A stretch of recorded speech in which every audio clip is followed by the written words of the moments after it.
Hey everybody, this is Ryan with RedDragonHerbs.net, and today is November 3rd, 2016, for those of you in the far distant future. And it's about as beautiful as a November day as you can ask for, really. Sun's out, it's maybe pushing 60 degrees, light wind, and so far this year we haven't really had a hard frost, and a lot of things are still growing. And I picked this pretty flower actually yesterday and brought it in, put it in this little jar, showed it to Mary, said, "Here you go, here's a pretty flower," and she was very happy. But I decided I should do a video about this particular flower because it's going to be a very important ingredient in one of the teas that we will be making this winter. And it is one of my definite go-to herbs for when I'm feeling sick. It's Echinacea. Echinacea sounds like a Greek word. That's because it is. Apparently, it means something like hedgehog. As you can see, this kind of spiny thing right here does look like a hedgehog, and it's very, very stiff.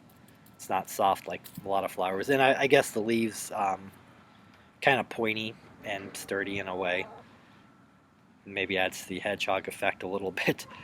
But this is a plant that grows throughout most of Europe and the temperate regions of Asia, and this part of the world too, the prairie and plain states of the United States, which of course Iowa is a prairie state, not a plain state. Um, and this was one of the go-to herbs for traditional Native American medicine in this part of the world because it does a lot of things. Um, Things we use it mostly for today is cold relief. I know there's cough drops on the market that you can buy. I think Ricola makes them, and probably some others that have echinacea in it. And there's echinacea teas that you can buy um, for cold relief, or that's how they're marketed, basically. But it has properties to it that, well, for one, it's slightly anti-inflammatory. Maybe not to the same extent as, say, ginger or turmeric or something like that, but it does have a little bit of those properties to it, which helps when you're sick. And it has properties to it too that helps clear up your respiratory system. So it's really good if you have bronchitis, uh, sore throat even. It's got properties that are like antibacterial, I suppose, like within your body that kind of help clear out the bad stuff that you have when you have a sore throat or a cold, whatever. They say that taking echinacea can usually shave a day or so off a cold. Yeah, it definitely helps. Can't really say anything quite like that um, for sure, but it makes a fairly pleasant tasting tea.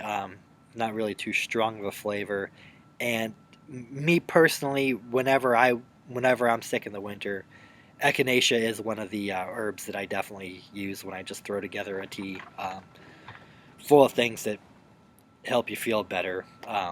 One of the other things I use is the jar, and we'll talk about that going into the season too.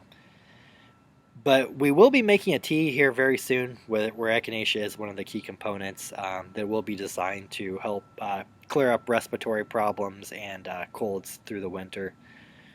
Another thing echinacea is often used for is topically on your skin. I know there's creams, oils, and so forth that are, you'd put on if you have some kind of skin problems or whatever. So there's a lot of things that this flower does, and actually, if you want to grow this flower, it's pretty easy to do, and you could usually find it at most well-stocked nurseries. Um, Maybe not all of them, but sometimes you can too. It's also called purple coneflower, for what that's worth. Usually that's how I see it sold in stores, but as a product, it's usually called echinacea. So be on the lookout for our tea this year. Keep that in mind. I know pretty much everybody gets a little bit of something every year. I consider myself pretty healthy, and usually, at least for a few days in the winter, I get just a little bit of something, and always use this. And hope you will too, one way or another. Thanks for watching.